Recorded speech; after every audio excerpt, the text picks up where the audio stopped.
Ashamaar kafuune kabajamtoota daawwattoota Oromiyaa Miidiyaa Neetwork oduu galgala kanaaf qindeeffannee qabannee isinii dhiyaannee jirra. Oduu kan isinitti Mu'ana Soofiyaa Kadri. Gidiraa cimaa uummanni Oromoo sababa rakkoo nageenyaan argaa jirutti xumura gochuuf hunduu nagaa buusuu keessatti gahee irraa eegamu bahuu akka qabu waamichi dhiyaate. Dhaabbanni Center for Development and Capacity Building jedhamu miidhaa nagaa dhabuun ummatichi irraan gahaa jiru qorachuun furmaata rakkoo kanaa keekeera. Namoonni godinaalee Wallagga Bahaa, Shawaa Lixaa fi Salaalee irraa dhaabbatichi dubbise sababa wal waraansa Oromiyaa dhuma dhabee fi haleellaa humnoonni finxaaleeyyii Amaaraatiin nagaa dhabanii jiruu fi jireenya isaanii goolamuun rakkoo hamaarra bu'uu dubbatu.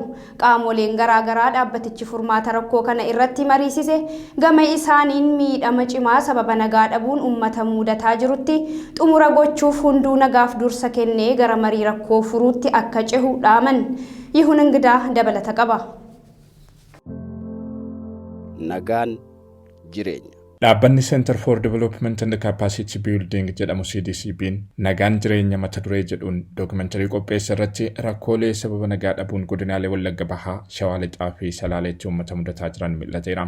Jiraattonni godinaalee kanneenii rakkoon nageenyaa waggootaaf naannoo isaaniitti mudatee jiru jireenya nu dhabsiisee jedhu. Sababa rakkoo nageenyaan firaa fi aantii isaanii dhabanii jiruuf jireenyi isaanii manca'ee qe'ee ofiirraa buqqa'uun haala ulfaataa keessatti kufanii jiraachuu himu. Obbo Taaddalaa Bayyanaa namoota CDCB'n dubbise keessaati. Jiraataa godina Wallagga Bahaa aanaa Kiiramuu magaalaa Haaroo kan turan namni kun yeroo ammaa haleellaa humnoonni Amaaraa naannichatti raawwataniin wal qabatee qe'ee ofiirraa buqqa'uun maatii waliin Naqamteetti baqatanii jiru. Namni oomisha boqqolloo qofa waggaatti hanga kuntaala 1,000 galfataa turuu himanii fi jireenyarraa hafaa jiraataa turan kun rakkoo nageenyaa isaan mudateen waan horatan mara dhabanii yeroo ammaa harka qullaatti hafaniiru. Bara 2014 akkuma tasaa akkuma bakka kan waaqarraa gadi bu'u waan namni yaadinitu ibiddi tokko nama qabate jechuudha. Qabeenyi naannoo sana irratti barbadaa'e kan Oromiyaa waggaa tokko jiraachisuu danda'utti bade. Miidhaan qabeenyi koo baduudhaan anarra ga'e ijoollee daa'imman lamaan amma ni qabu argita. Wayyaa isaanii mana barumsaa kaffaltii isaanii hiriyyoo tokkotti na gargaaraa ture amma ammatti. Hiriyyaan na barsiise jechuudha. Namni beelli maal ta'e walii isaan beenne boqqolloo kuntaala 1,000 ol galchuu midhaan nyaataa kuntaala 30, 40, 50 gashuu nuugii akkas gashuu nyaata filatee nyaatu arra dhangaan argamuusaadha jechuun dhangaa matee midhaan ta'uusaadha nu ilaallu malee filachuun hin jiru jechuudha. Obbo Taaddalaan yeroo ammaa magaalaa Naqamtee mana kiraa keessa jiraatu. Haalli jireenya isaaniis ijoollee ofiillee barsiifachuuf kan isaan hin dandeessifne ta'uu dubbatan. Jiraattuu godina Shawaa Lixaa kan ta'an Adda Barraas Jabeessaa gama isaaniitiin rakkoo nageenyaa wal waraansi Oromiyaa dhuma dhabe qe'ee isaaniitti dhaleen dhala isaanii dhabanii fayyaan isaanii balaarra bu'ee qe'ee fi qabeenya horatan dhabuun gara magaalaatti baqatanii ijoollee 5 waliin rakkoo jabaa keessa jiraachuu gadda cimaan liqinfamanii dubbatu. Waaqayyoo kan akkasii sinaa baasu dhalatu nama awwaala malee dhala ofii deebi'anii awwaaluun qaaniidhasi leeyyoodhasi. Ni rakkoo nageenyaa kana keessatti daa'imni koo durbee Daraartuu Tasfaayee kan jedhamtu na jalaa miidhamtee jirti. Sababa isheen miidhamte irraa kan ka'e sa'aatii sanatti ani of hin beeku jechuudha. Akkamitti akka hospitaala kana na fidan hin beeku.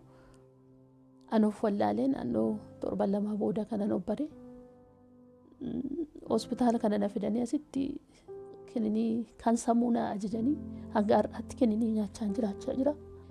Koos qabeenya koos dhabeen keessaa bahee har'a ijoollee jaamaa 5 qabadheen tan karaattataa jira magaala keessatti diinachii dhufee kunoo mana meeqattan galee namni maatii faana naman jaalatu maatii ana malee maatii 5tu jira daa'imni ani barsiisaa jiru jechuudha. 2 kutaa 10 baratu 2 kutaa 5 baratu tokko Reefti Vaalii baratti isheen iyyuu dhukkubsattuudha dhalootuma ishee irraa kaaste. Kanatu narra ga'e waan namarra hin geenyetu qe'ee koo nagachisiisee sababa rakkoo nageenyaatiin biyyan itti dhaladhe keessatti qaana'ee dhala koos dhabee fi koos jiraachuu dhabee akkaataa kanaatiin asii faji deemee wantu namaa keessatti tan garaattataa jira.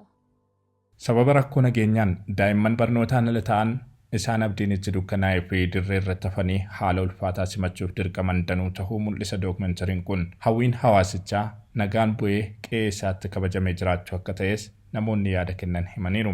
Qaamoleen hawaasaa garaagaraa bakka buutonni uummataa, qondaalonni mootummaa, abbootiin amantaa fi abbootiin gadaa akkasumas namoonni siyaasaa dhimmicha irratti dhaabbatichi mariisise gama isaaniitiin uummanni Oromoo nagaa dhabuun rakkoo hamtuu keessatti kufee jiraachuu ibsuun miidhama saba kanaatti xumura gochuutu barbaachisaa jedhu.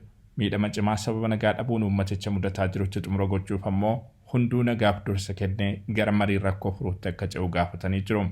Qaamni martuu nagaan akka bu'uuf ga'ee isaa baanaan Oromiyaatti nagaa deebisuun akka danda'amus abdii qaban ibsan.